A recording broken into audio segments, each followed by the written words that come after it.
Beleza, vamos lá.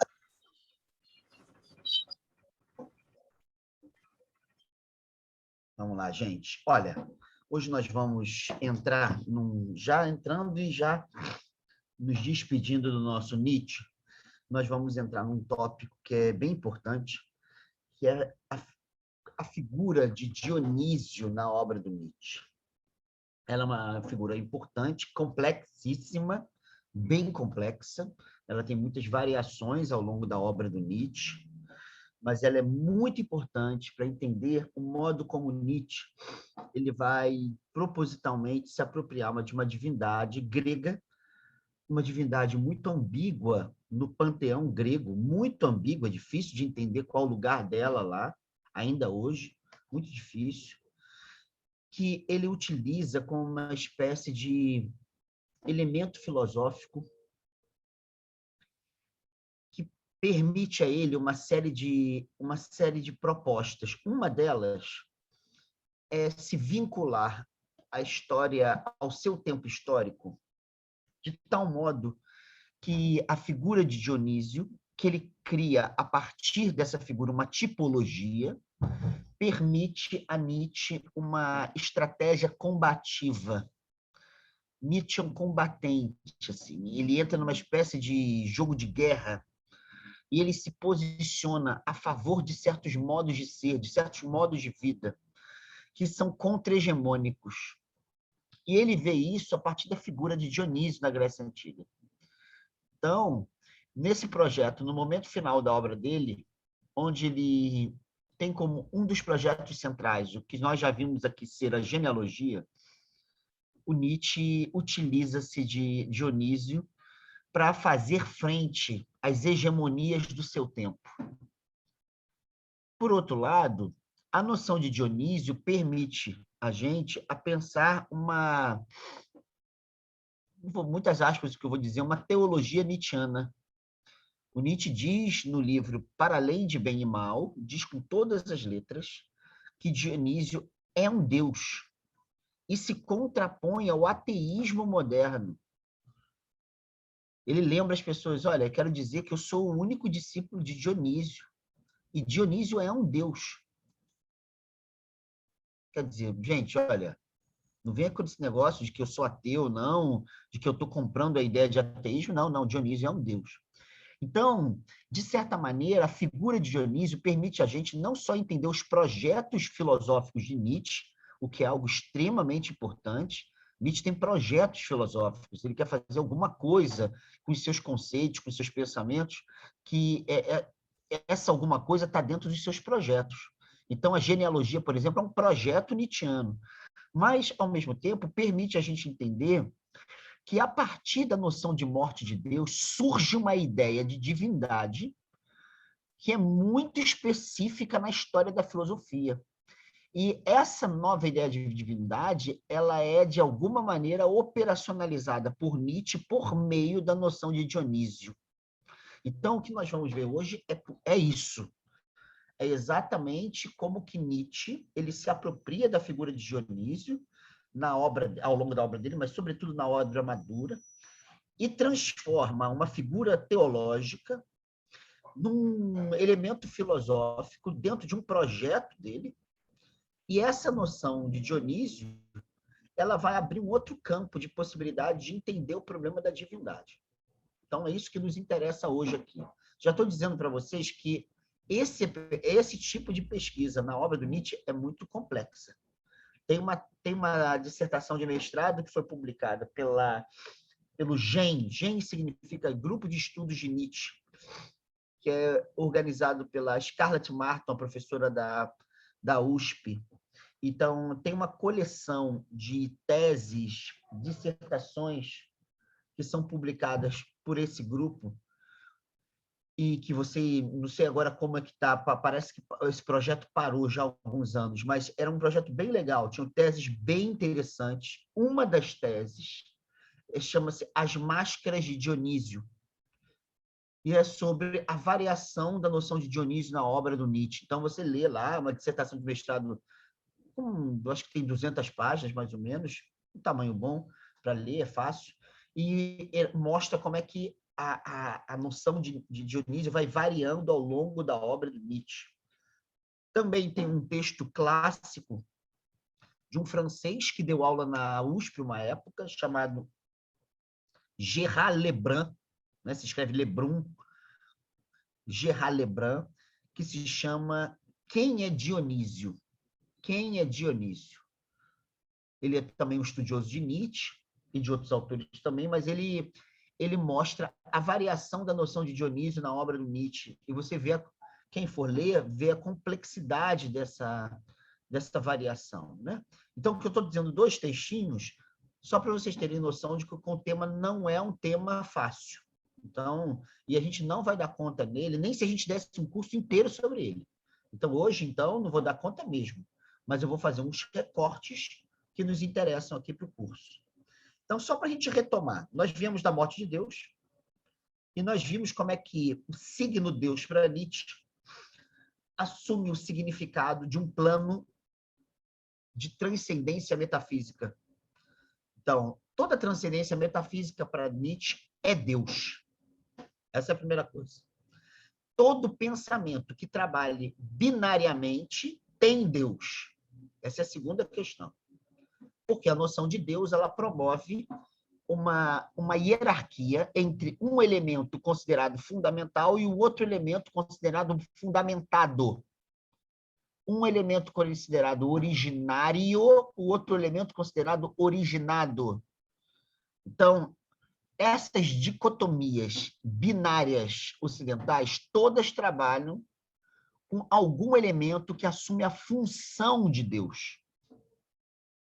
Então, nós vimos isso, que ao decretar o acontecimento histórico da morte de Deus, o Nietzsche, em um certo sentido dessa expressão, está dizendo para a gente que as dicotomias metafísicas, os binarismos metafísicos morreram. Então, é isso que ele está dizendo. Então, quem nascer, é assim que diz aforismo 125 da Gaia Ciência, quem nascer a partir de agora terá nascido no momento mais elevado da história. Então, Nietzsche compreende que a morte de Deus é um elemento decisivo. Então, nasceu a partir do século XIX, a gente está nascendo no momento mais elevado. E elevado não é porque ele é superior, nada disso. Nietzsche nem leva em conta essa ideia de progresso, ideia de evolução. Essas ideias não têm nada a ver com Nietzsche.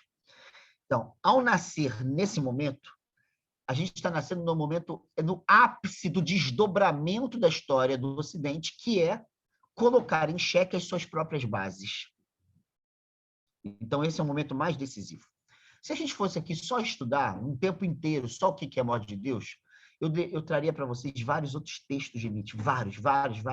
Um deles é o 108 da Gaia Ciência, onde Nietzsche chama-se Minhas Lutas. Eu citei ele aqui, onde Nietzsche fala que Buda morreu, Deus morreu. Entretanto, sobrevive nas cavernas de Buda a sombra de Deus. Então, o Nietzsche ele é um camarada, assim, nesse caso, bem realista, porque ele leva em conta o fato de Deus ter morrido não significa que a sua sombra não esteja viva. Então, é óbvio que a gente ainda opera à luz de muitos binarismos. É óbvio que a metafísica ainda tem alguma operatividade dentro da nossa cultura. É óbvio. É óbvio que as dicotomias ainda nos regem em diversos sentidos. É óbvio que a gente vive numa sociedade heteronormativa, é óbvio que a gente vive numa sociedade racista, e isso depende de um certo binarismo, né? A branquitude e a sua condição de racialização. É óbvio que a gente vive isso. Entretanto, o que Nietzsche está dizendo é que isso é uma sombra.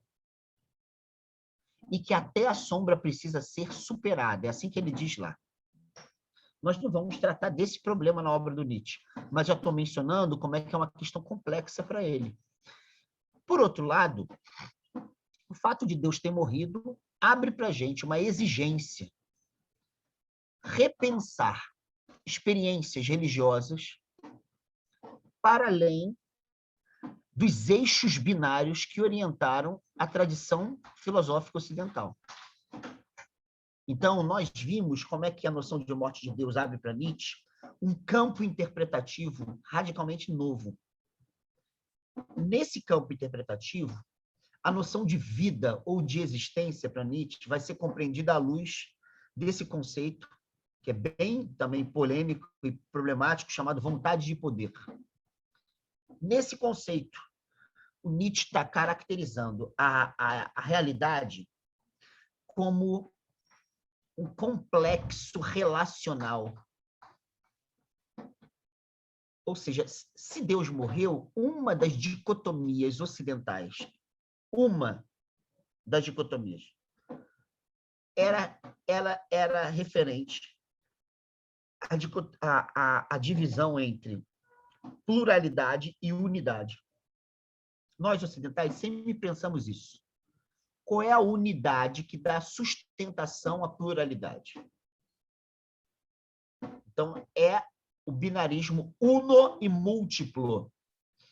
Se Deus morreu e morreram os eixos binários, a gente não consegue pensar o uno para além do múltiplo. A gente não consegue. A gente pode dizer que acredita. É bem interessante isso. Ah, mas eu acredito. Tá bom, guarda para você, fica feliz. Leva essa felicidade consigo. Isso não diz nada, sabe? Me desculpa. Você está no outro eixo, né? Tá bom, você acredita, tá legal. Mas eu estou falando assim, no âmbito filosófico, a gente não tem como sustentar de maneira tão simplória isso. Então, o Nietzsche leva adiante a ideia segundo a qual a realidade ela é feita por múltiplas relações. A realidade ela é uma pluralidade de relações conflitivas. Porque não há nenhuma unidade fixa que estabilize derradeiramente a realidade. Não há nenhuma realidade fixa. Então, a realidade, eles criam unidades temporais, que o Nietzsche vai chamar... Espera aí que a minha internet deu uma variada aqui.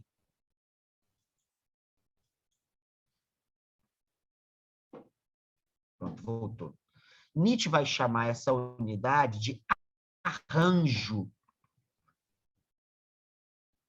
Ih, vocês estão falando demais para mim, cara. Sofia, tá me ouvindo? Agora tu deu uma travada, Cabral. É, tá legal, porque eu voltei agora. Poxa, que Agora tá pena. beleza.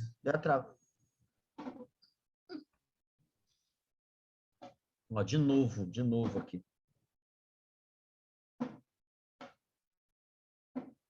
Que coisa. Pronto. Às vezes trava a imagem, mas falando continua tranquilo, professor. Tá tranquilo. Tá bom. Senão eu vou botar o celular, já até peguei aqui. Então, o que o Nietzsche vê? É que os seres... É claro que os seres têm unidade. Eu tenho unidade, vocês têm unidade, um computador tem unidade, uma nuvem tem alguma unidade, um papagaio, um rio. Tudo ganha unidade. Só que essa unidade ela é temporal e ela é um arranjo. É como se fosse um arranjo, um concerto. Ele chega a falar essa expressão. Um concerto musical mesmo. Você tem uma pluralidade, você tem um maestro ali naquele momento, ajudando a dar uma unidade. Mas essa unidade é temporária.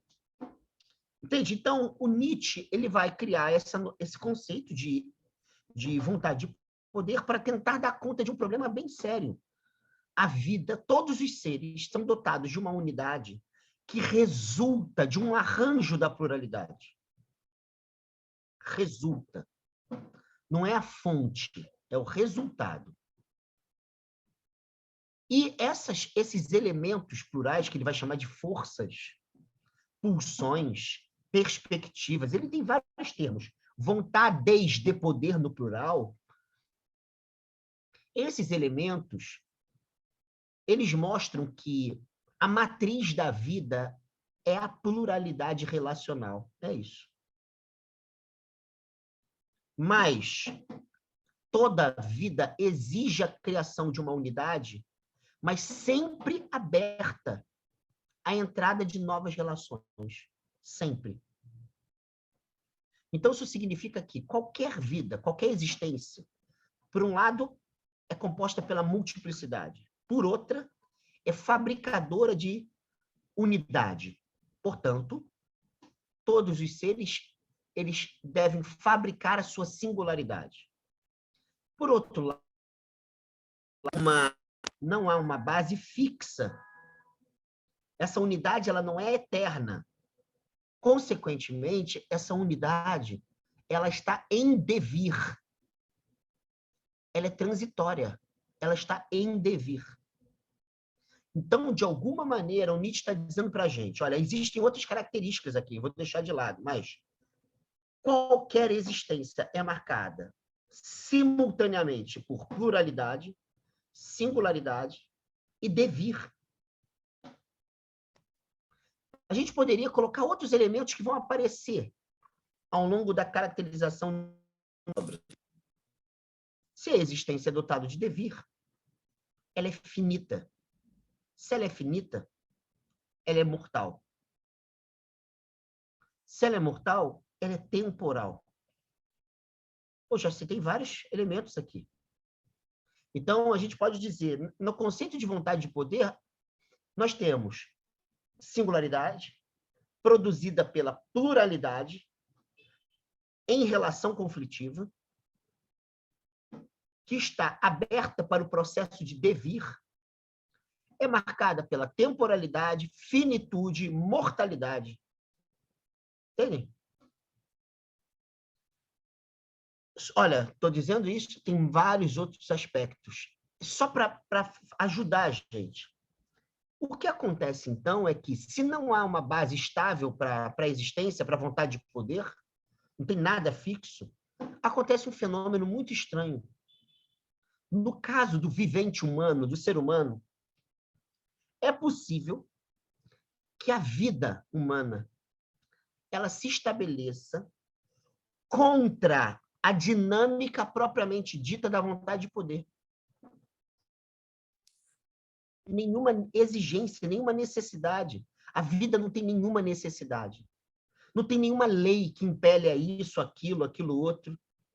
Pelo contrário, a vida ela se resolve vivendo.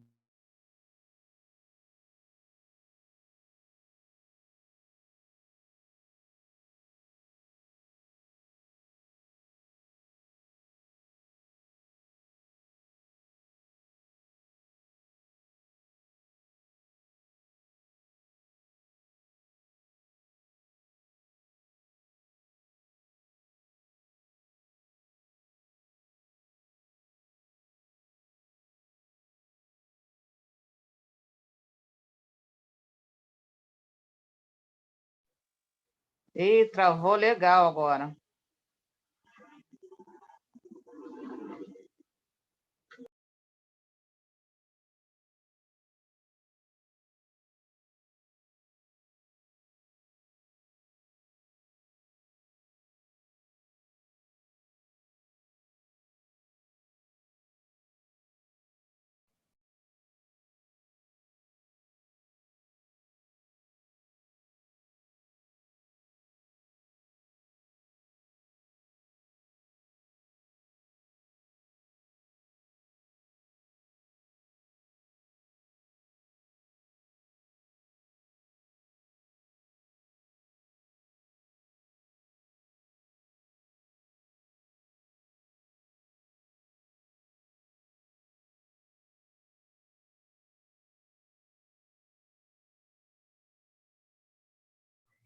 Acabou a luz na casa dele, ele botou no grupo lá.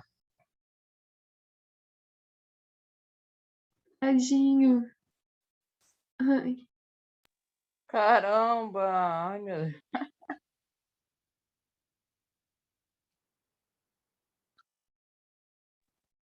acho que é pra sair, então.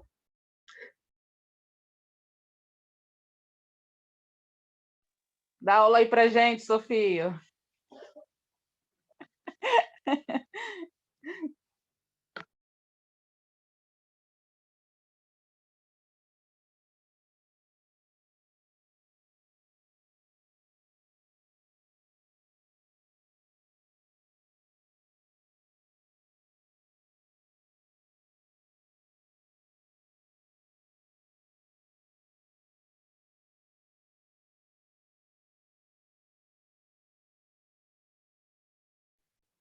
Ele vai atrás pelo celular.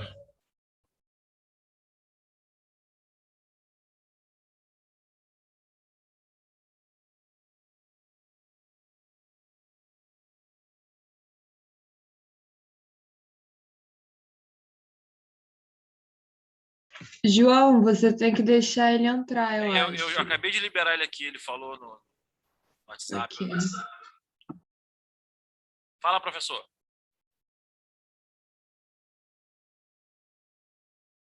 Já liberei ele. Ele tá aqui.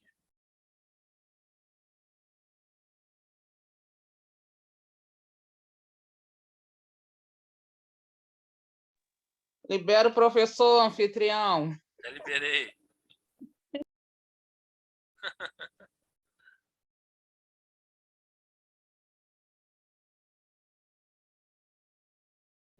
Já pedi para ele. Não, ele deve estar com algum problema lá, porque ele não quer ligar o microfone. Eu pedi para ele ligar o microfone, mas ele desligou.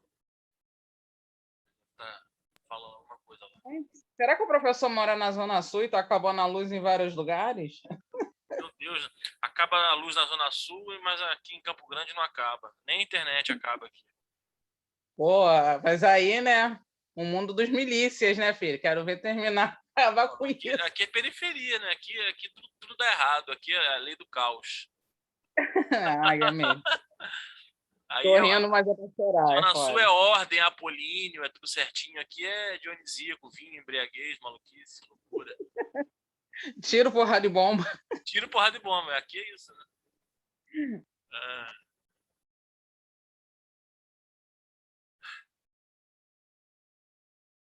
fala aí, professor. Ele caiu. Ele tá pedindo pra entrar de novo. Pronto. Já admiti, vai lá. Alexandre Cabral. Será que ele é parente do Pedro Álvares Cabral? Deve ser, deve ser. Descobridor, né? Pronto. Fala aí. E aí? Você estava bloqueando a minha liberação do som aqui, cara, e do vídeo. É porque, Tava não, escrito aqui. eu fui pedir para você ligar o microfone, aí na hora que você apertou, a gente apertou junto, aí eu bloqueei. Obrigado, tá? Pela parte que me toca. Valeu. Vamos lá, cara. Acabou minha luz aqui, cara. Meu filho tá sem aula, minha filha também. Tá mó festa aqui. Que merda, cara. Que é isso, cara? Professor, No- onde que é isso, professor? É no centro? Na zona... Laranjeiras, cara. Acabou, Que em merda. Campo Grande não acaba a luz nem a internet, aí acaba na Zona Sul, porra, alguma coisa tá errada. Por que será, né? Que não acaba em Campo Grande, né? É o caos, né? É o caos que o Nietzsche tá falando aí, né? Caótico. Não sei se o Nietzsche conhecia Campo Grande, né, cara? Se conhecesse, não falaria muita Pra coisa. morar em Mas Campo vamos lá. Grande tem que ser ubamense.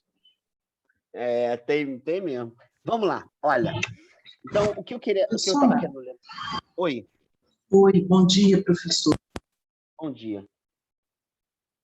Falou da questão da falta de uma unidade, né, na multiplicidade em Nietzsche, mas eu fiquei pensando a própria ideia desses sucessivos arranjos ou concertos, como você falou, não nos permite supor, então, uma raiz aí, um eixo de uma unidade, que é o próprio fato da realidade estar se rearranjando, pelo próprio fato dela se rearranjar sucessivamente, não obstante, em função como resultado de uma tensão entre contrários, isso me remete um pouquinho a uma ideia, claro que não é igual, mas me remete um pouco à ideia de homeostase, até do próprio corpo, né? Homeostase de uma maneira geral, porque tudo está em constante fluxo, né? Esse agregado de moléculas e átomos que seja até o próprio corpo humano, a gente poderia dizer a realidade, mas, na verdade, você está sempre tendendo, ainda em que surjam os imprevistos, a doença, o câncer, a célula que se reproduz loucamente,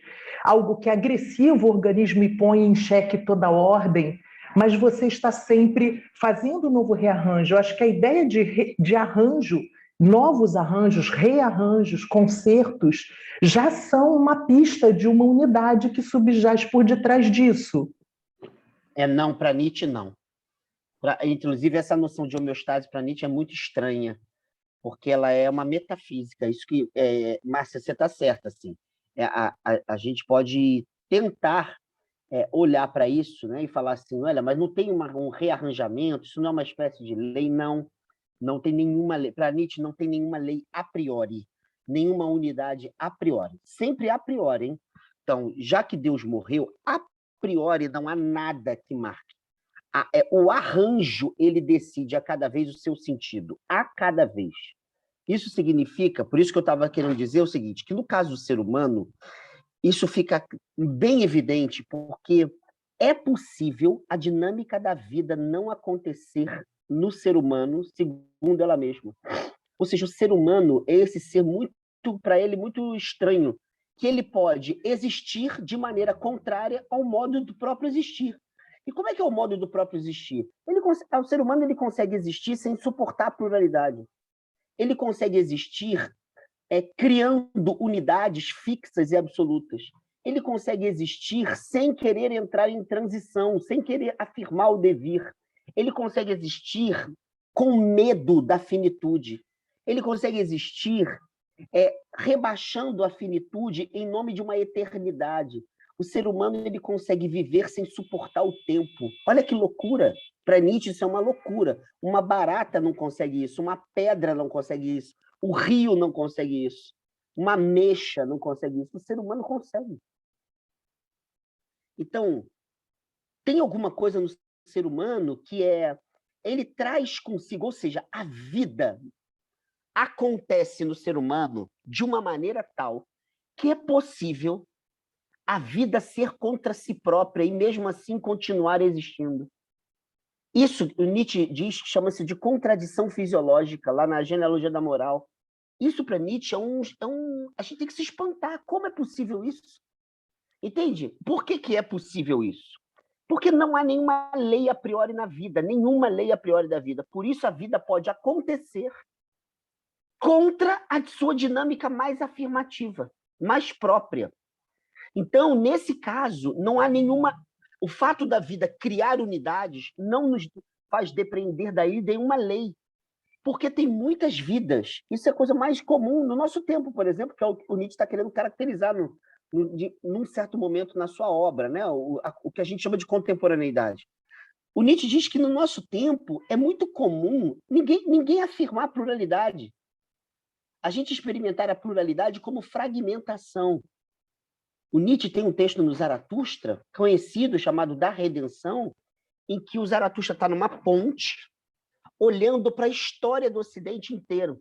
E ele diz assim: onde quer que os meus olhos tenham me guiado, eu só vi fragmento, enigma e cruel acaso. Fragmento, enigma e cruel acaso. Essa expressão não é dele, é do poeta Hölderlin. Ele pega essa expressão para dizer que, no fundo, o que é um fragmento? É uma pluralidade que não produz unidade. O que é um enigma? Nesse caso, Nietzsche tem outros conceitos de enigma. É que você olha e fala, cara, isso é bem um ser humano? Vocês estão chamando a Sofia. Sofia é bem um ser humano? O que ela é? O que é isso? Assim? O que é isso? Que ser é esse? Que ele acontece de tal maneira que a gente não consegue ver nada nele. Ele não formou nada. Um cruel acaso. Cruel. Olha o adjetivo que ele coloca. O que é um cruel acaso? Para Nietzsche, a vida é acaso, no sentido técnico da palavra. O que é técnico? É porque o acaso é o contrário da necessidade. A nossa tradição sempre impôs alguma necessidade peremptória, sabe? A vida tem uma necessidade. Ela é uma lei divina, é uma lei da natureza, ela tem necessidade. A gente mesmo fala assim, não, eu tenho necessidade de sexo. Muito maluco isso. Não é preciso ler Freud para saber que isso não existe. Seres humanos não têm cio. Não tem nenhuma necessidade. Ou seja, a gente sempre perde na ordem do necessário. É necessário. Tem alguma coisa ali de necessária. O Nietzsche disse, o contrário do necessário é o acaso. Significa que as coisas acontecem sem necessidades prévias. O Nietzsche, até aí, tudo bem. Acaso, nesse sentido, hein? Não estou falando no sentido que a gente usa. Aconteceu por acaso. No sentido cotidiano. Não é outra coisa. Então, a ausência de necessidades a priori leva Nietzsche a falar do acaso. Legal, fantástico. Só que o Nietzsche está dizendo que existe um cruel acaso. Existem vidas que vivem o cruel acaso. Elas vivem sem criar para si nenhuma medida una, sem nenhum sentido que forneça unidade, nenhuma singularidade. Então, a vida acontece, ela acontece sem que o seu acontecimento produza em nós alguma densidade. Então, a vida fica nessa volatização. É quase como dizia a Anísia da Silveira. Minha esposa estudou com a Anísia da Silveira. E ela tinha uma imagem para falar de certas pessoas que era libélula. E não tinha nada de elogioso, não. Ela dizia que tem muita gente que é libélula. Por quê? Porque a libélula, ela faz assim, né? Ela tem... Cada hora ela está num lugar assim e você fala, caralho, que porra é essa? Isso não tem nenhum destino próprio. Isso não tem nenhum sentido próprio. Então, ela chamava muito... Ela dizia que a maior parte das pessoas que estudavam com ela eram libélulas. Porque elas não tinham sentido próprio. Então, cada hora elas estavam falando uma coisa, querendo uma coisa, fazendo uma coisa, sendo uma coisa. Isso é um cruel acaso. Então, o Nietzsche está dizendo, nós somos o ser, o tipo de ser, que possibilita que a vida aconteça em detrimento de si mesma. Esse é o ser humano. Então, a vontade de poder, ela não tem nenhuma necessidade prévia, ela é uma dinâmica, ela não é uma natureza, ela não tem uma essência. Então, ela pode acontecer em detrimento das suas maneiras mais afirmativas. Vamos falar numa linguagem bem... Sabe, eu odeio... Olha, em filosofia, não é conversa de botequim, não. Não é bate-papo com família, não. Em filosofia, a pior coisa que existe é clichê. Se há um conselho meu para vocês que estão ou começando a estudar, ou estão se encantando pela filosofia, ou fazendo só uma matéria de filosofia, saibam que a filosofia ela não trabalha com clichês, não trabalha com clichês. Então, mas vou usar uma espécie de clichê que se tornou comum em alguns estudos franceses da década de 1960 sobre Nietzsche, só para ajudar.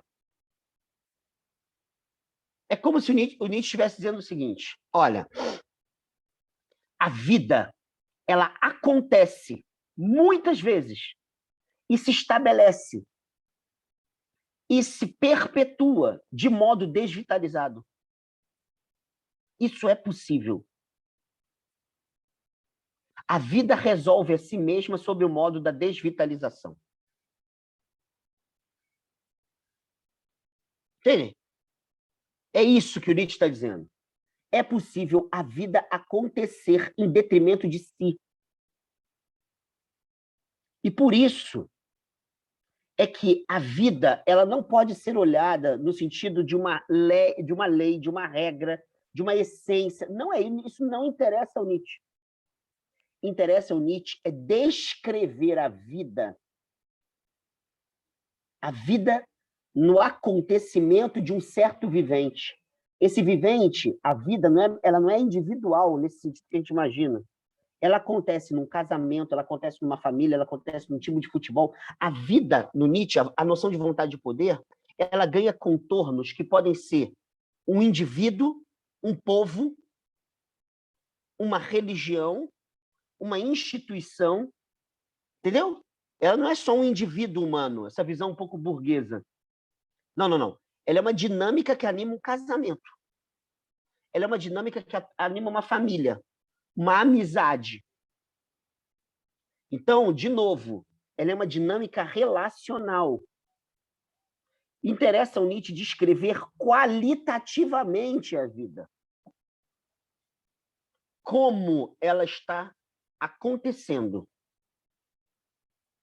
Nós vimos aqui que esse conceito de vontade de poder ele vai ser operado dentro da noção de genealogia, que é um projeto nietzschiano que cria uma metodologia nietzschiana para caracterizar o surgimento histórico dos valores que conduzem os seres humanos. Valor, nesse sentido, é um arranjo de sentido, o modo como a vida ganha sentido. Então, o que o Nietzsche quer avaliar nesse tipo de pesquisa? O valor dos valores. O sentido dos sentidos. A qualidade que está em jogo nos nossos modos de ser mais comuns. Então, ao se deparar com o cristianismo, nós vimos isso da última vez, eu fiz um recorte do recorte do recorte, o Nietzsche vai mostrar, analisando o cristianismo pela via dos valores, do valor dos valores, que o cristianismo ele descende de Paulo. Paulo descende da tradição rabínica sacerdotal judaica e não do judaísmo dos reis, que é um outro judaísmo, e que o cristianismo ele operou formando vidas desvitalizadas, no sentido que a gente estava falando. Vontades de poder despotencializadas. Porque essa vontade de poder é baseada na experiência do ressentimento. Ressentimento aqui é uma palavra, também um conceito bem complexo no Nietzsche, mas o que acontece, que nós vimos de maneira muito breve, é que o ressentimento, quando Nietzsche critica o cristianismo, ele está ligado a duas coisas. Primeiro, a uma maneira da gente não suportar a vida na sua finitude.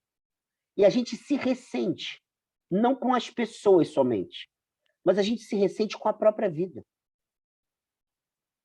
Ou seja, no fundo, o ressentimento vai promover na gente o que o Zaratustra chama de espírito de vingança. A gente vai querer se vingar da vida como ela é. Ah, a vida é temporal, mas eu vivo segundo o eterno. A vida é corporal, mas eu vivo segundo o espírito. Ah, a vida é transitória, mas eu vivo segundo o que é estável. A vida é, entende? A vida é múltipla. Ah, então eu vivo segundo uma unidade absoluta. Ah, a vida, entende? É como se a gente se vingasse do modo propriamente dito da existência acontecer. Então, grande parte da tradição ocidental, não só cristã, é ressentida. A segunda coisa é que o ressentimento, ele anima as relações, os valores concretos das pessoas em geral, dos povos. E, nesse sentido, o ressentimento ele promove uma negação de tudo que há de afirmativo na existência, de criador, de singularidade, de promotor do devir. Então, a gente se ressente com modos de ser que são modos de ser afirmativos. Por que por exemplo, para um cara como Nietzsche, ele chega a dizer isso de outra maneira. Como é que a nossa tradição inventou a noção de bruxa? Como é que o cristianismo inventou a bruxa, gente? Sabe, isso não é para a gente rir. Antes da gente rir, a gente tem que ficar puto. Como é que a gente inventou essa babaquice? Como é que tem certas vidas que precisam criar um outro...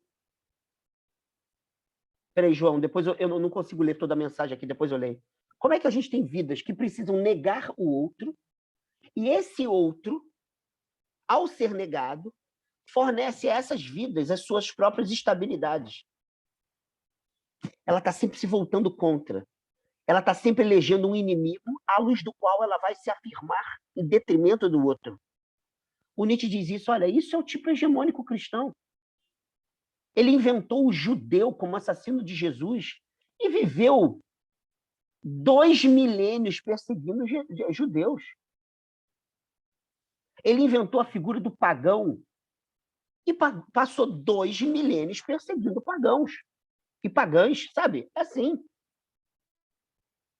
Inventou uma orientação sexual hegemônica, uma prática sexual hegemônica, um ritual sobre as práticas sexuais hegemônicas, no caso do matrimônio.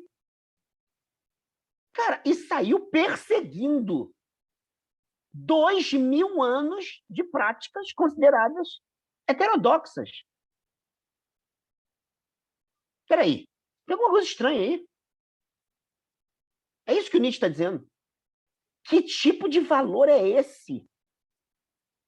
Que é um valor bélico, mas no pior sentido da palavra. Porque não suporta diversidades, não suporta antagonismos, não suporta pluralidade. É uma dinâmica conflitiva contra qualquer possibilidade de conflito. É o conflito com vistas à anulação de qualquer conflito. São as bancadas cristãs. São as bancadas cristãs nos parlamentos.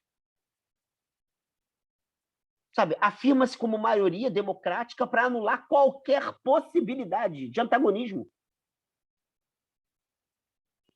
Me lembro como se fosse hoje a fala do Marco Feliciano, depois que a Dilma cai. Ela diz assim: agora todas as minorias terão que se submeter à maioria.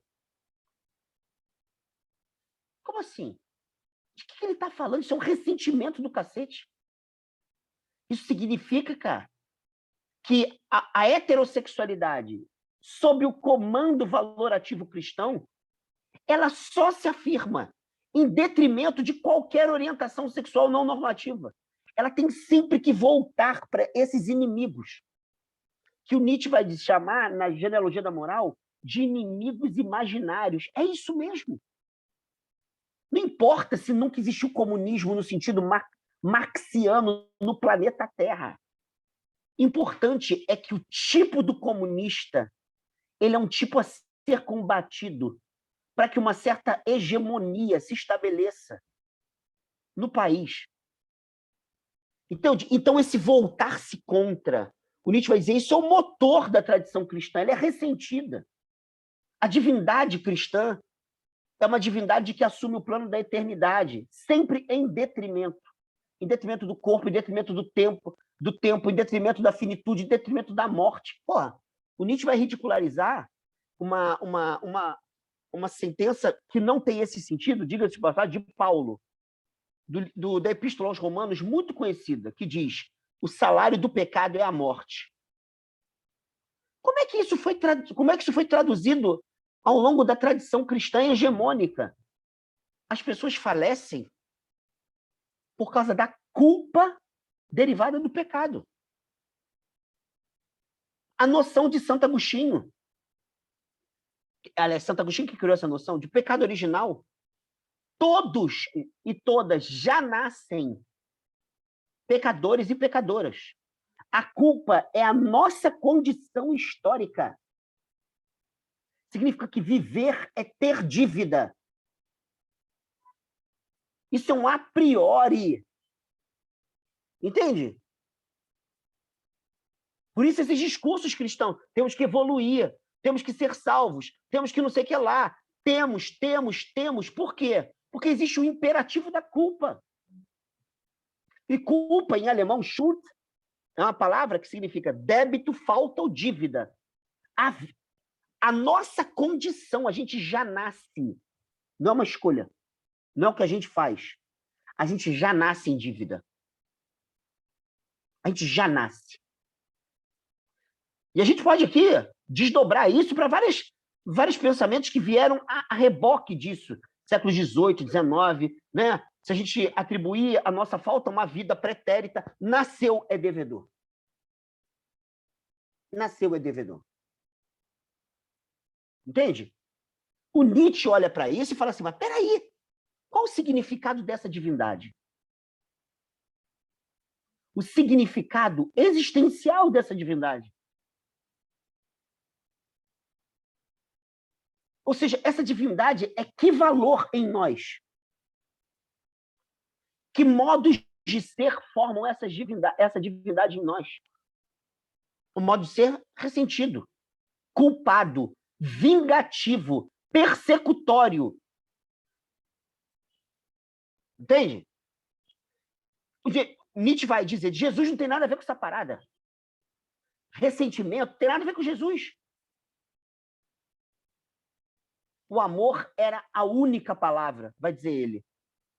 O evangelho de Jesus morreu na cruz, o que a gente viu lá semana passada. Para dizer, olha, o tipo vital de Jesus nada tem a ver com o tipo vital cristão paulino. no sentido da tradição paulina. Entenderam? Se é assim, essa que é a questão. Então, uma divindade, ela não significa o que ela significa, porque uma doutrina diz que ela significa. Isso é uma coisa que eu aprendi com Nietzsche, eu acho que ele realmente está certo. Não interessa se o Vaticano diz, não, mas a Santíssima Trindade é A, B, C, D. Cara, divindades não são objetos diante dos quais a gente se posta e fica descrevendo. Divindades dizem respeito a quem nós somos. A gente fala delas a partir do modo como o significado delas atua em nós. Sem essa relação entre quem nós nos tornamos e quem é uma divindade, a gente está falando de um objeto. Só que a gente não pode se esquecer de que Deus morreu. Que essa dicotomia sujeito e objeto não tem mais esse sentido.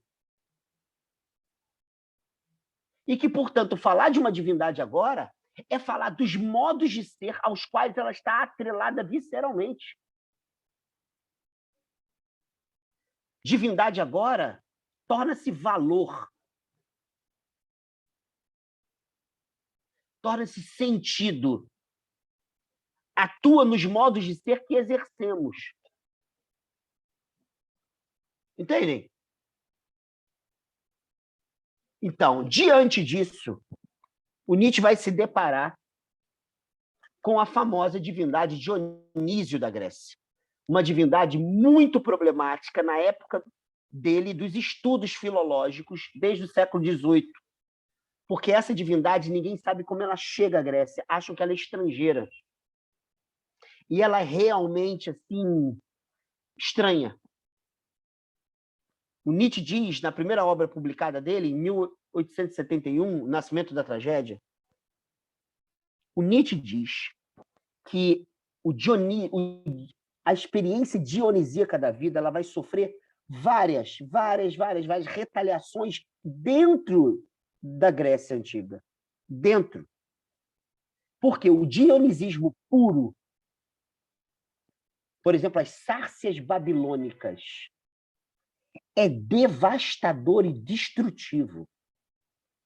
Então, a Grécia só conseguiu incorporar na sua cultura o elemento dionisíaco na chamada tragédia ática, ou seja, no pensamento trágico da tragédia antiga.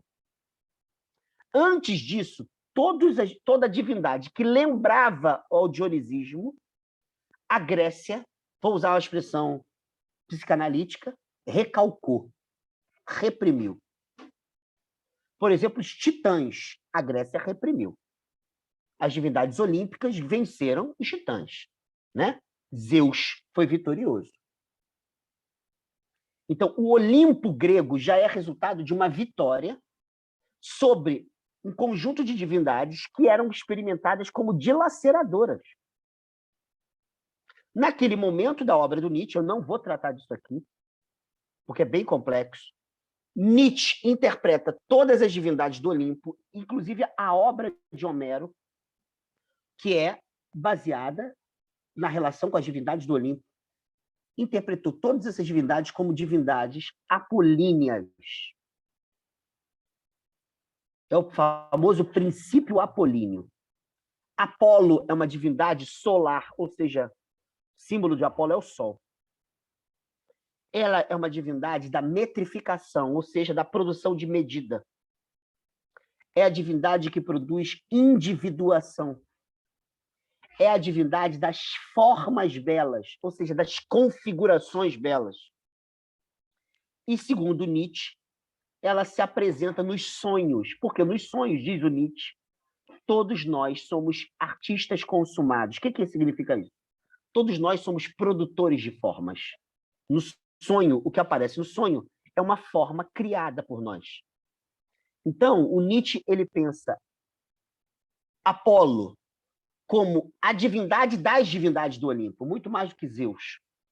Porque todas as divindades do Olimpo, elas possuem medida, singularização e bela aparência. Elas aparecem segundo a beleza, e Apolo era responsável por isso. Então, o Nietzsche vai levar a sério, a partir do pensamento do Schopenhauer, uma ambiguidade. Nessa época, ele achava que existia um fundo uno da vida, que ele chama de uno originário. E essa vida, quando a gente olha para a realidade, para a gente mesmo, os seres são singularizados. Como é que a vida ela pode ter uma unidade suprema se os seres são plurais? Como é que é a passagem dessa unidade suprema para a pluralidade dos seres? Quem faz essa passagem do uno para o múltiplo, ou seja, que habita esse fundo da vida, para Nietzsche chamava-se Dionísio, ou princípio dionisíaco. Por isso é que Dionísio, quando ele atua em nós, ele desconstrói as formas, rompe os limites, produz exagero, excesso. Mas naquele momento, olha, gente, é bem complexo, eu já dei curso sobre isso na UERJ, não, a gente nem tem tempo para isso.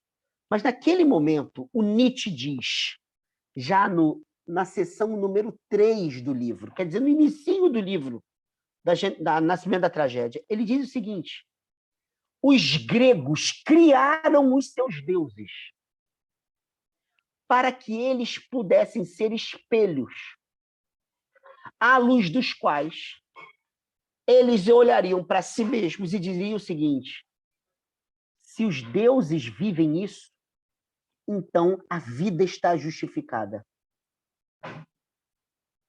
Ou seja, a Grécia ela cria deuses para que os deuses possam criar na gente modos da gente justificar a existência.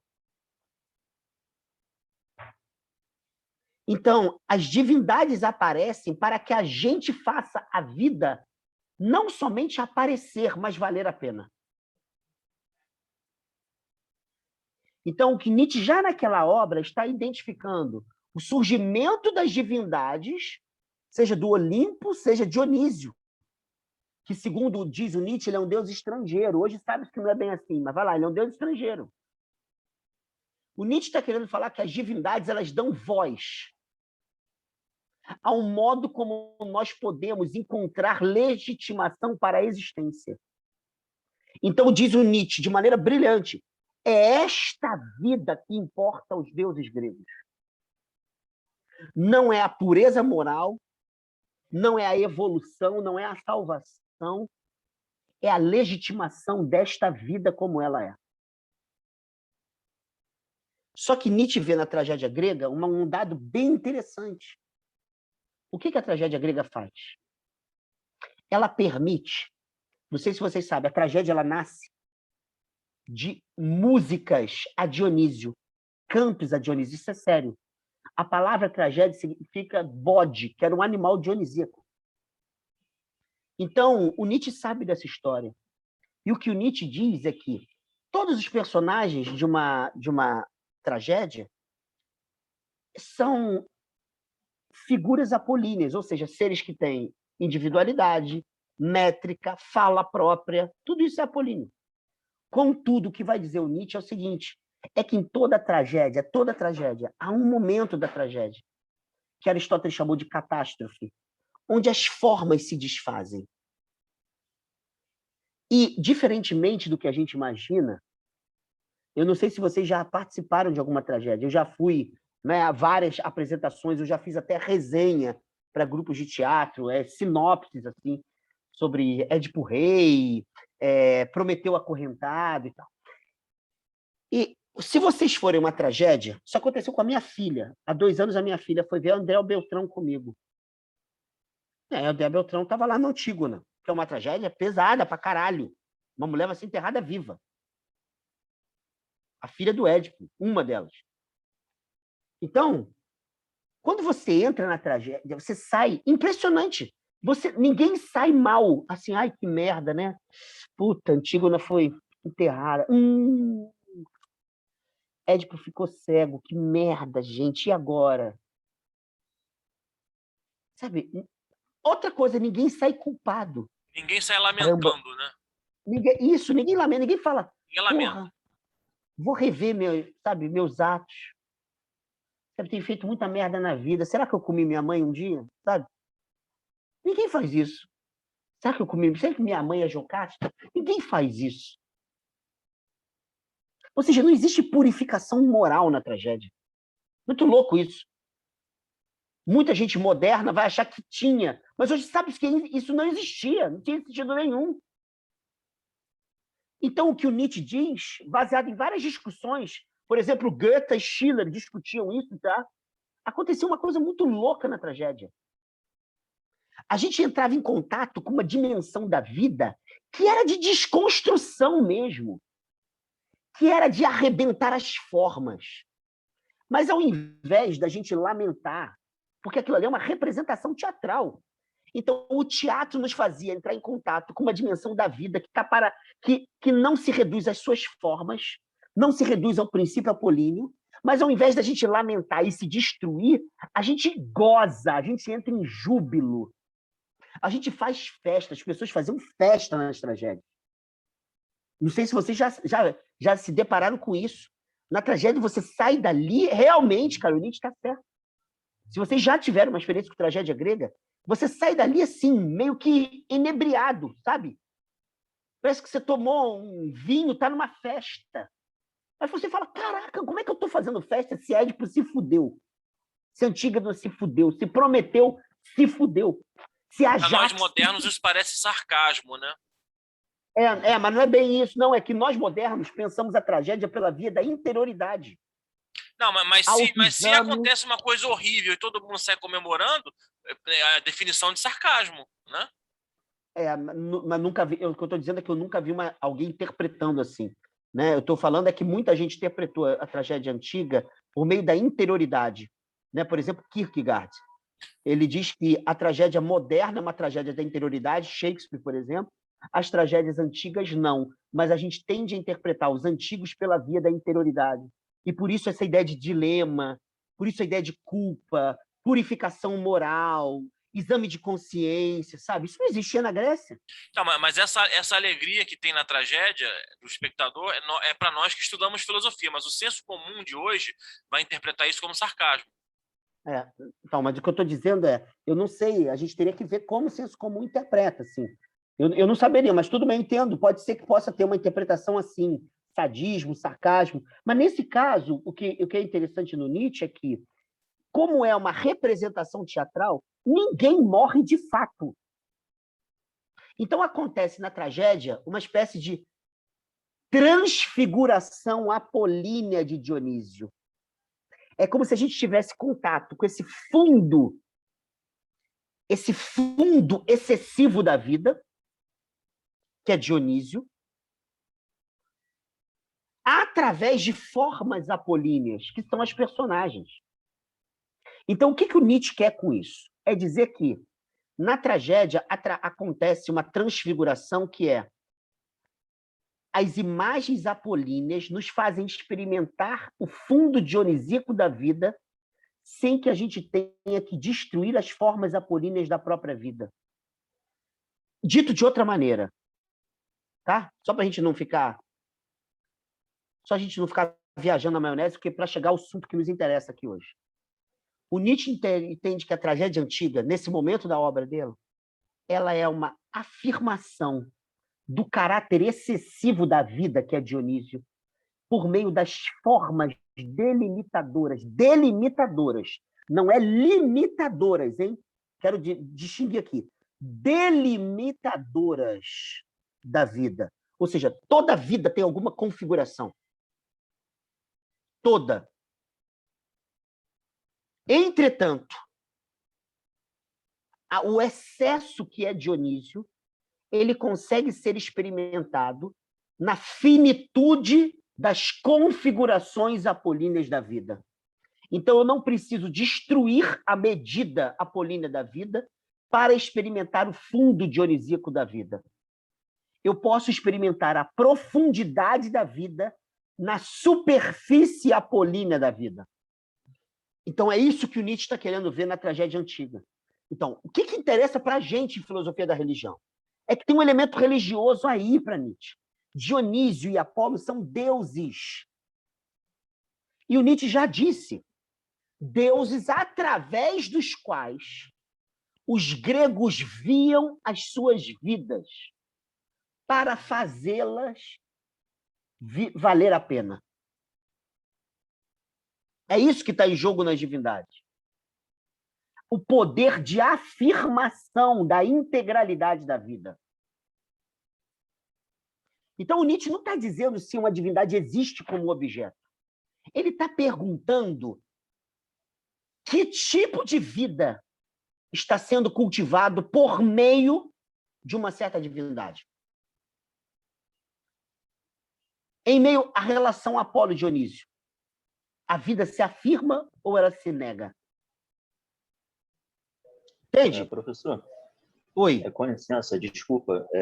Essa questão assim desse sarcasmo que o João falou, dessa euforia, né, diante da tragédia, isso chega a ser um contraponto ao que o Aristóteles trabalha na poética, que a tragédia vem a ser uma questão de uma catarse, né, aquele incômodo que a gente vê assim diante da configuração de uma cena, de um enredo e tal. E isso seria um contraponto do Nietzsche, da gente ter essa euforia diante da tragédia. Assim, ficou bem confuso assim, esse posicionamento do Nietzsche diante do incômodo, então, né? O Nietzsche não leva... O Nietzsche não né? leva em conta... Que é assistir uma tragédia, né? O Nietzsche chega a citar Aristóteles. Não, mas ela é um incômodo ambíguo. As pessoas faziam realmente festa. As tragédias eram competições. Eram competições. Os tragediógrafos competiam entre si. E uma população enorme, sabe, participar. E o que acontece na tragédia é uma euforia. Não é euforia, euforia é uma palavra ruim. É um júbilo. Não tem sarcasmo nenhum na tragédia, nenhum sarcasmo. O que acontecia ali era uma alegria que a estética grega trágica ela permitia naquele momento. E, na verdade, não é bem estética, porque na tragédia articula os elementos da cultura grega como um todo. Política, ética, o que a gente chama de estética, educação para a ideia, tudo era articulado, religiosidade, então tudo era articulado ali. As divindades apareciam, as divindades olímpicas apareciam, a divindade Dionísio aparece nas bacantes, por exemplo, de Eurípides. Então, uma multiplicidade de elementos aparecia ali. Isso isso é um dado que interessa a Nietzsche. O outro dado é que Aristóteles ele entende a tragédia como catarse e como compaixão, ou seja, é uma experiência de sofrimento que está em jogo na tragédia. De certa maneira, é. De certa maneira, é o sofrimento que está em jogo na tragédia. Mas é o sofrimento transfigurado. Não é o sofrimento culpado, ou seja, fez merda, logo sofre. Essa ideia de que sofrimento e castigo são termos que se unem na nossa cultura. Isso não faz sentido para Nietzsche na tragédia, e não faz mesmo. Isso não tem nada a ver com a tragédia. Culpabilização, castigo e sofrimento não têm relação na tragédia antiga. Sofrimento tem relação com a tragédia antiga, muito. Só que o que o Nietzsche diz é um dado básico. É que o cristianismo se apropriou de Aristóteles. Interpretou a tragédia como purgação moral. Sabe? Purgação moral. E a compaixão como princípio moral. Isso não é grego. Na Grécia Antiga, compaixão, na maneira que a gente pensa, sequer era virtude. Não é bem isso que está em jogo em Aristóteles. Entende? Então, o que o Nietzsche faz é deixar de lado a interpretação ocidental de Aristóteles e mostrar, por vários recursos filológicos, o Nietzsche está dialogando com uma galera na Alemanha muito peso pesado. Né? Winckelmann era um cara espetacular, o Nietzsche era leitor da obra dele.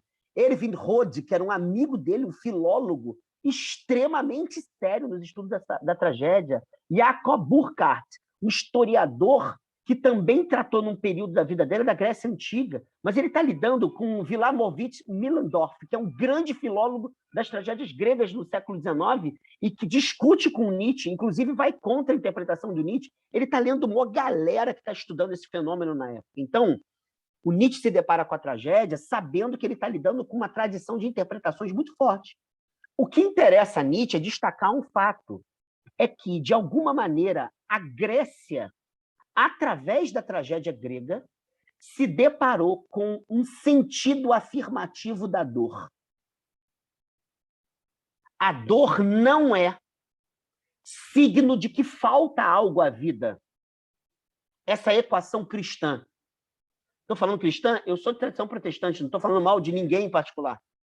Mas essa ideia, onde há sofrimento, há pouca vida. O Nietzsche vai falar assim, eu já disse isso para várias pessoas. Eu tenho um amigo meu que é um estudioso espírita, doutor em matemática, amigo pessoal meu, muito conhecido no meio espírita, muito conhecido. Não vou falar o nome dele. Mas hoje em dia, quando a gente para conversar isso, ele fala assim, essa noção do karma, a gente tem que rever algumas coisas. E aí ele começa a colocar problemas, assim, porque no século XIX você pensava isso, eu falei assim, fulano, você já leu Tragédia Grega? Você já leu Tragédia Grega? A tragédia grega ela tem um princípio que é muito louco. Édipo foi extremamente virtuoso. Antígona foi extremamente virtuosa. Ajax, extremamente virtuoso. Prometeu, que é um titã, foi extremamente virtuoso no sentido da ética grega. Não há relação de proporcionalidade entre o que se faz e o que se colhe na Grécia trágica. É possível fazer o bem e colher o mal. É possível. Porque não há relação proporcional entre a ação e os desdobramentos das ações.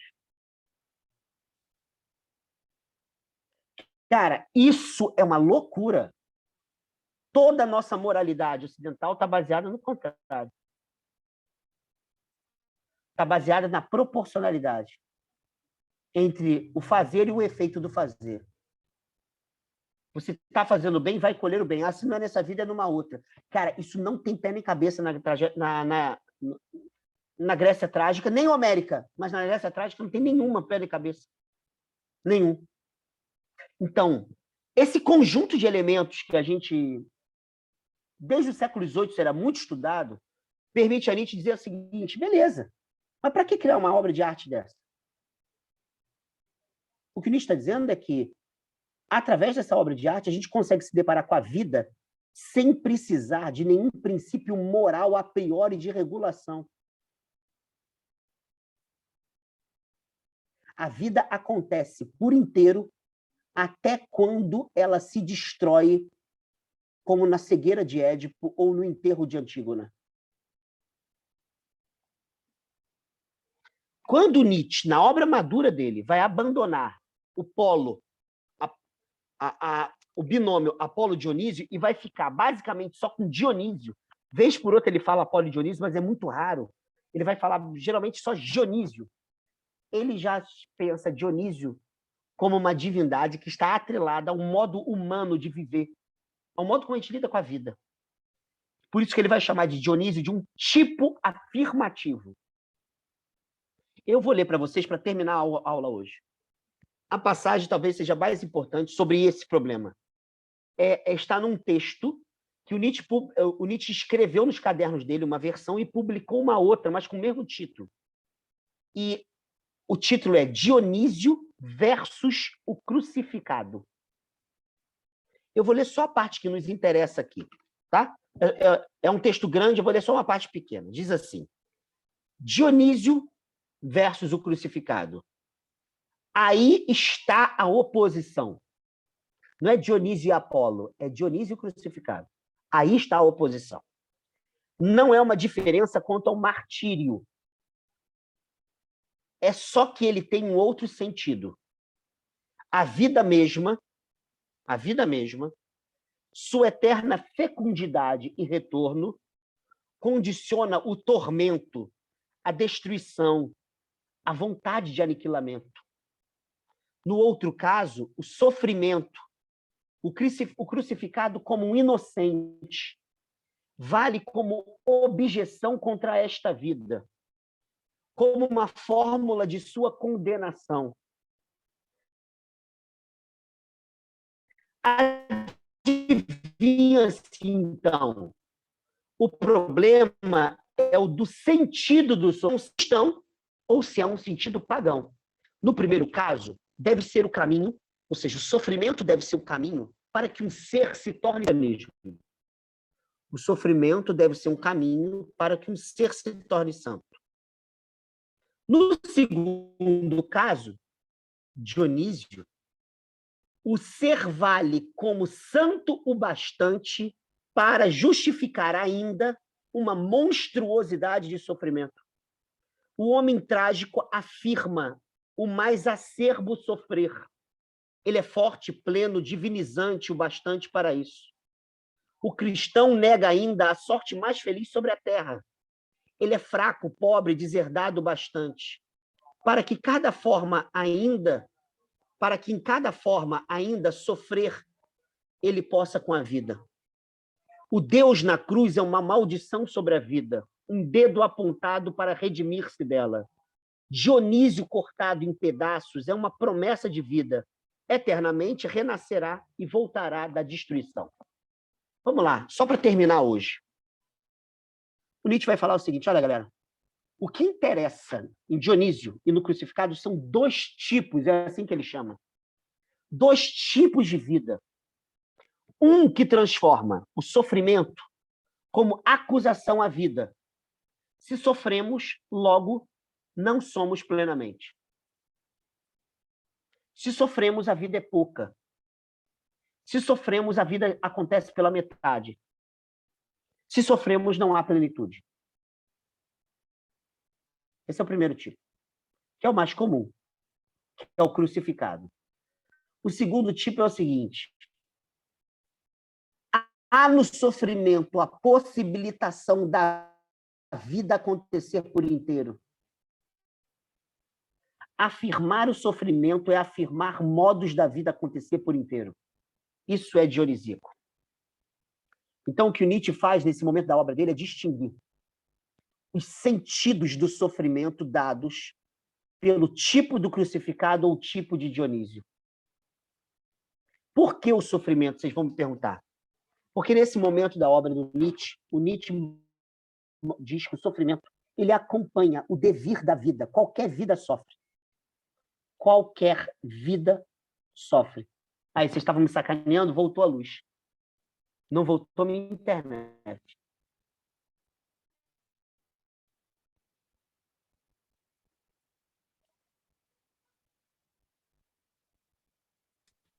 Você passou das trevas para a luz agora.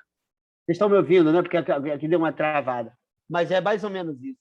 Mas, para terminar, o Nietzsche percebe que o devir ele contém consigo o sofrimento. Por quê? Porque onde há devir, a vida se desfaz. Mas a nossa tradição ela não consegue lidar com o sofrimento, porque ela não consegue lidar com o devir. Consequentemente, afirmar o devir é afirmar o sofrimento. Então, e afirmar o sofrimento é não moralizar o sofrimento. Na nossa tradição ocidental cristã, a gente interpreta: se sofre, fez merda.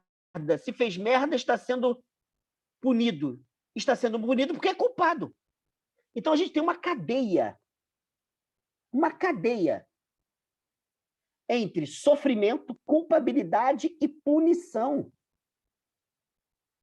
Entende? Isso significa que a gente interpretou... Oi, fala, Márcia. Oi. Veja só, em relação a essa questão que você falou do ressentimento, o tipo do crucificado, o modo de enxergar o sofrimento, eu estava pensando aqui, em compensação, se a gente pensa no sermão das bem-aventuranças, bem-aventurados os que sofrem, e tantas outras passagens do próprio Evangelho, não fica parecendo que essa vivência do sofrimento pode ser algo como não apenas sobre o sentido ético, né, de que você fez o bem, você vai colher o bem, mas uma noção para além até de moral e de ética, que é uma noção que retoma o que a gente falou no início da aula, de uma homeostase, de um rearranjo constante, de um sistema, eu diria até, de freios e contrapesos. Aquele que agora sofre, adiante, ele não vai sofrer, ele vai se jubilar, porque faz parte do jogo, faz parte do rearranjo, do fluxo perpétuo das coisas, entende? Então, eu não consigo enxergar. Desculpe, mas eu ainda não consegui enxergar como esse tipo de sofrimento, o que se está chamando tipo crucificado, necessariamente tem a ver especificamente com o modo de vida em que a vida é menos. Pelo contrário, Jesus ainda diz, rejubilai-vos, né? Até quando fordes maltratados em meu nome, quando fordes injuriados, ou no Sermão das Bem-aventuranças, em diversas passagens. Então, para além até do sentido ético-moral, né, do sentido religioso, né, estrito senso, eu penso nessa ideia de um fluxo perpétuo onde as coisas estão sempre mudando e se rearranjando, e aquilo que hoje está de um lado vai estar do outro, que hoje é sofrimento, amanhã será júbilo, e assim por diante.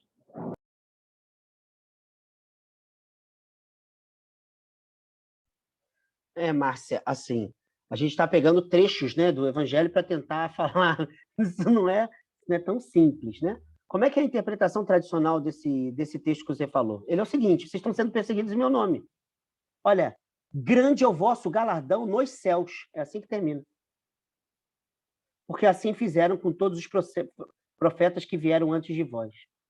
Então, não estou dizendo que isso saiu da boca de Jesus, isso é um estudo mais complexo. Eu estou dizendo que essa compreensão ainda é moral. Se a gente levar a sério o seguinte, olha, o futuro vai justificar isso. O futuro vai justificar o quê? Que vocês estão sofrendo em meu nome e, portanto, aguentem o sofrimento. É isso que o Nietzsche está dizendo no tipo de crucificado. É que o sofrimento ele é um caminho para. Ele não tem em si próprio um sentido afirmativo. Ou seja, o que o Nietzsche está querendo criticar no sofrimento é que ele é compreendido como uma ponte. E uma ponte moral, seja para o aperfeiçoamento, seja para o céu. Essa noção ocidental de céu, não é ocidental não, cristã de céu, de que nele não há choro e ranger de dentes. E a gente interpreta isso como uma ausência de dor, de sofrimento. O Nietzsche ele não está dizendo que não tenha nada disso, nada disso. Ele não está falando que não existe uma vida após a morte, que não possa haver uma forma de vida onde de um outro tipo de plenitude. Não está. Ele só está pensando o seguinte: a priori, há um sentido moral para o sofrimento? O sofrimento é, a priori, um caminho para alguma outra coisa? É possível o sofrimento como lugar onde a vida aconteça na sua integralidade? Onde o sofrimento ele promete que a vida afirmará a si própria? Ou seja, é possível que o sofrimento ele não prometa uma outra vida, mas ele prometa que esta vida tenha sentido, sem lançar mão de um futuro compensador. É isso que o Nietzsche está querendo trabalhar na noção de dionisismo, ou de tipo dionisíaco. Márcia, eu concordo com você.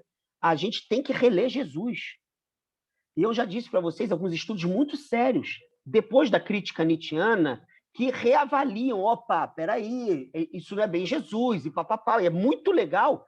O José Antônio Pagola tem um estudo maravilhoso, que ele fica falando, ele faz uma crítica muito grande ao masoquismo cristão em relação ao sofrimento. A ideia de que a cruz é um caminho, ele é um caminho, e autopunição, culpabilidade, pecaminosidade, ele vai desconstruir isso para dizer, peraí. Tem uma outra pegada o sofrimento de Jesus. O sofrimento de Jesus está ligado à injustiça, é outra parada. A ressurreição ela diz respeito a um outro tipo de sofrimento. O que está dizendo aqui no Nietzsche, eu tenho várias críticas a fazer à compreensão de sofrimento do Nietzsche. Eu acho que ela tem muitas críticas a serem feitas. Mas uma coisa que eu acho que é um mérito do Nietzsche é o seguinte: quem disse que existe um sentido a priori para o sofrimento? Essa é a pergunta. E quem disse que a moralidade ela é o sentido para que o sofrimento tenha algum sentido? Quem disse? Entende? Então, o Nietzsche ele nos lança um desafio. Cara, e é verdade isso. Depois de eu ler Nietzsche, eu fui reler as tragédias. Eu dei um curso sobre tragédia, ano retrasado. E eu fui reler os estudiosos, as tragédias clássicas, né? Eu dei curso sobre 6 tragédias. E eu fui ler com a galera, e já com esse olhar. E você nota que vários elementos que a gente trata do problema do sofrimento não faz nenhum sentido para esse povo. Naquele momento da sua história, nenhum sentido, nenhum sentido. Ou seja, que você não tem como moralizar o sofrimento. Então, o que o Nietzsche está querendo dizer é isso, ó. Sofrer traz consigo um desafio. Qual o sentido do sofrimento? O Nietzsche está dizendo, 2 grandes sentidos foram produzidos na nossa tradição. Um deles ficou silenciado, que é Dionísio, o outro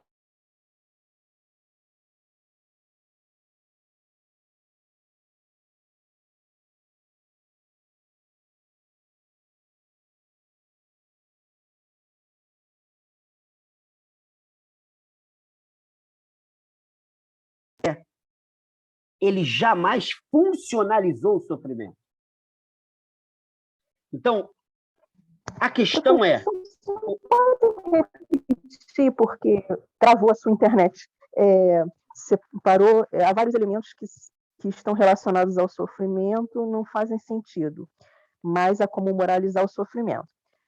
2 sentidos foram produzidos, um por Dionísio e o outro, aí caiu. Pelo crucificado.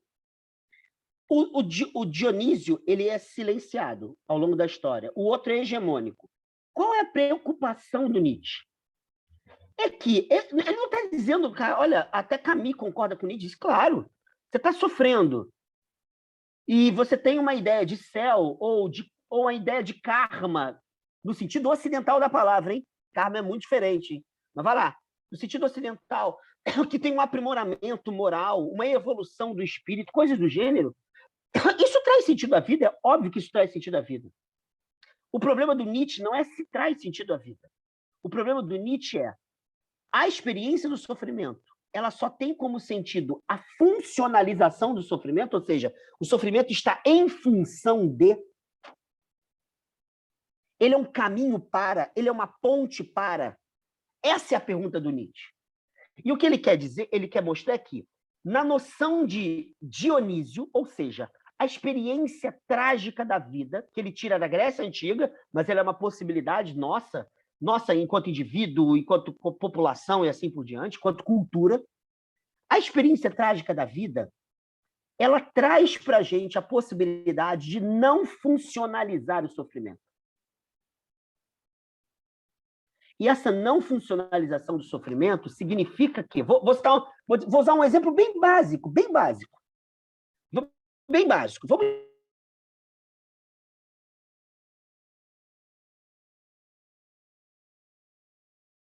pensar em atletas de alto rendimento, assim, para a gente. O vôlei. Eles estão no final da Olimpíada. Na Olimpíada de 2016, no Rio. Né? O Brasil está jogando contra a Itália, por exemplo. Eles estão lá. Cara, sem sacanagem, a dor acompanha essas pessoas a partida inteira.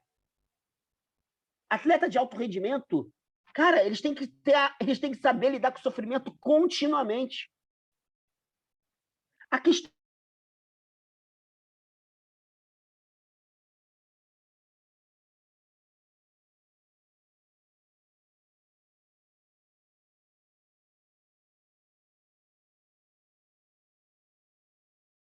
Porra, faltou luz de novo aqui nessa merda. Voltou. Puta que pariu, hein, cara? Que merda isso aí. Vai queimar tudo aqui em casa. Mas vai lá. Então, você tá lá. Em meio ao sofrimento, esses atletas. Independentemente se eles vão ganhar ou perder, que essa não é a questão. A performatividade, a vitalidade do jogador se afirma em meio ao sofrimento. Em outras palavras, um atleta de alto rendimento consegue... Eu não estou falando de lesão. Lesão é outra coisa. Eu estou falando que a presença do sofrimento não é um argumento contra a intensidade da sua performance.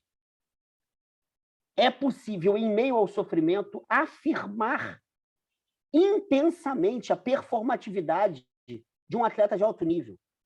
É mais ou menos como Nietzsche está vendo a figura de Dionísio.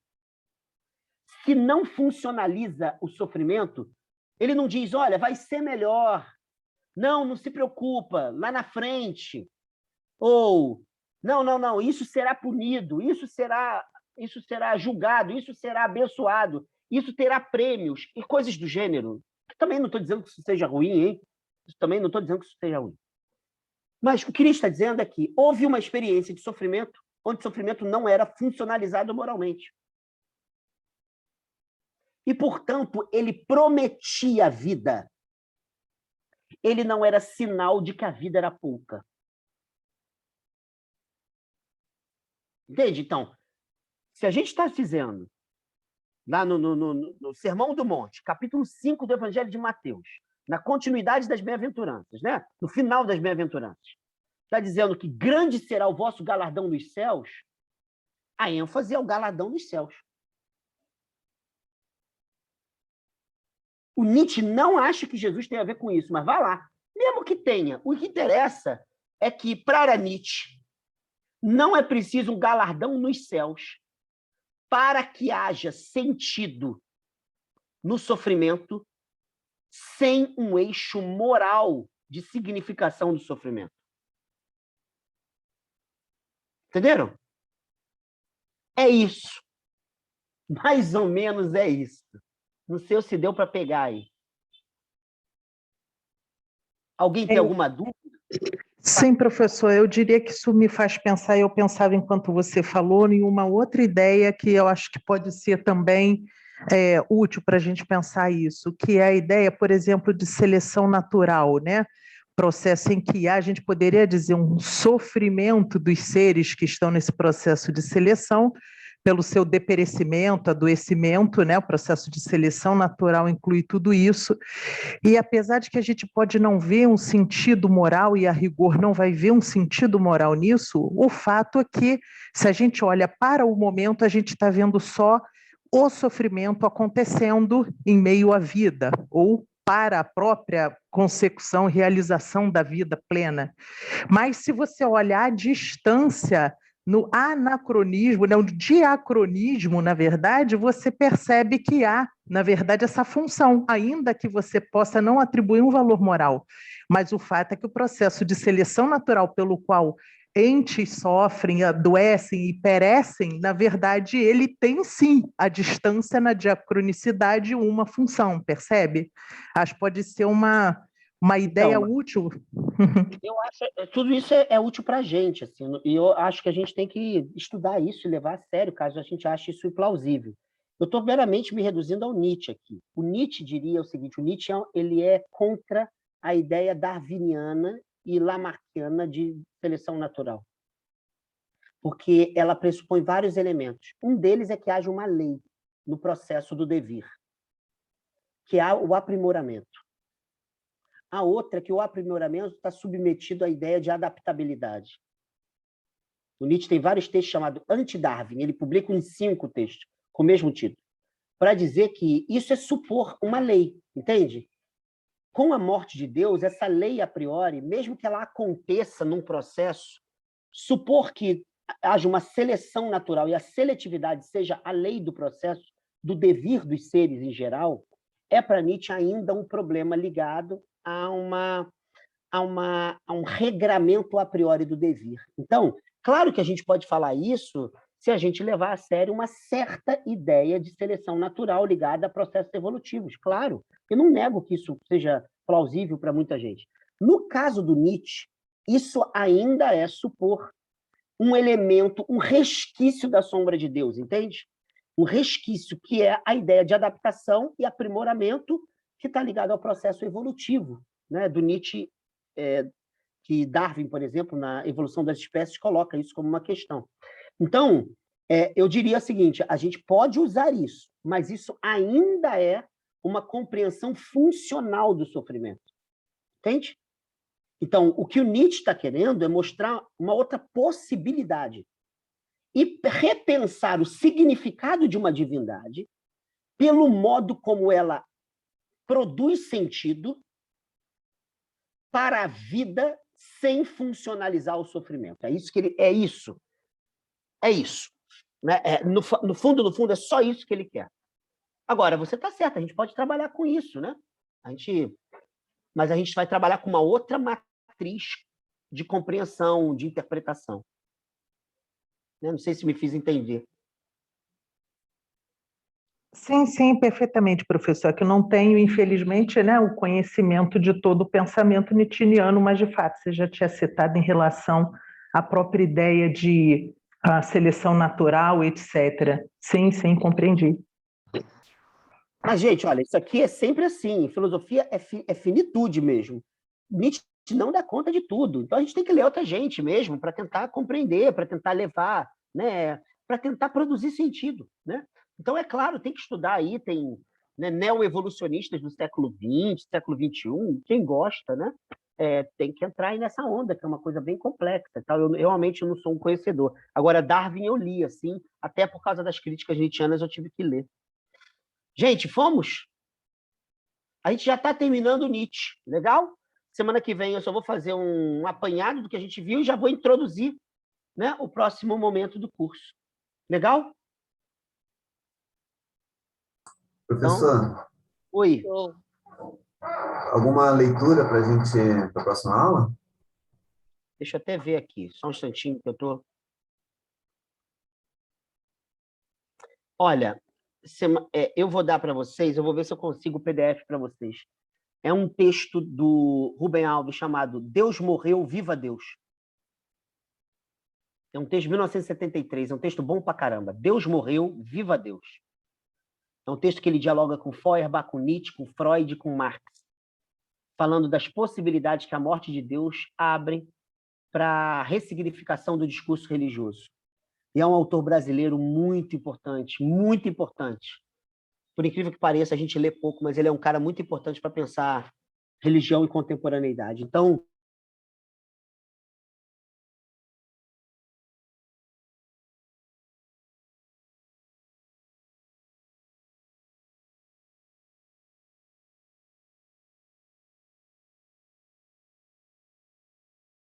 beleza? Legal? Professor, pode repetir esse texto que o senhor falou, que deu uma travadinha para mim aqui, desculpa. Deus morreu, viva Deus. Deus morreu, viva Deus. Rubem Alves. Obrigado. Tá? Vou tentar passar o PDF para vocês, tá bom? Professor. Oi. Eu tenho um texto, acho que é 5 páginas, tem alguns aforismos, uns 4 ou 5 aforismos do Gaia Ciência, e um deles exatamente fala sobre essa questão de que não venhamos chamar o planeta Terra de organismo vivo, ou então de um universo de uma máquina, né? Ele bota em xeque tudo isso, essa racionalidade cósmica das coisas e biológica, né? E aí eu posso disponibilizar no grupo lá de WhatsApp, pessoal ver. Claro. Lá tem a transcrição do aforismo e do número para a pessoa conferir na obra, né? Então, o início da Gaia Ciência, ele tem vários textos sobre a crítica da noção de organismo, né? Por exemplo, quando a Márcia falou em homeostase, ele tem uma crítica à homeostase, que é uma crítica bem básica. É porque a homeostase é um movimento em busca de um equilíbrio, como se o equilíbrio ele fosse o sentido do movimento. Então, o que o Nietzsche diz é um equilíbrio orgânico. Então, tem a ideia de organismo, que é uma ideia problemática para ele. Mas o problema do Nietzsche é que nossa tradição ela sempre pensou o movimento por meio da adaptação e não por meio da noção de criação. Toda criação ela produz desequilíbrio. Entendeu? Então, todo o equilíbrio ele se dá em função da criação e não a criação em função do equilíbrio. Então, certas ideias, por exemplo, de órgão e organismo para Nietzsche, essas ideias que são modernas para interpretar a corporeidade humana, elas são muito problemáticas para Nietzsche, né? Daí um autor como Deleuze, que é um nietzschiano lá bem importante do século XX, né? Ele levar a sério a ideia do Antonin Artaud, sobre o corpo sem órgãos, que é um corpo como acontecimento criativo. Isso está muito ligado ao Nietzsche, que vai pensar o corpo exatamente por meio de uma dinâmica criadora e não uma dinâmica adaptativa, entende? Então, isso quebra certas noções que a a medicina moderna, a anatomia após o século XVIII, né? A fisiologia moderna, elas vão trabalhar em relação à corporeidade. Mas, gente, beijo, chega. Tem que ir. Beijo Valeu, grande. professor. Boa Obrigado. semana. Valeu, professor. Obrigado aí. Valeu.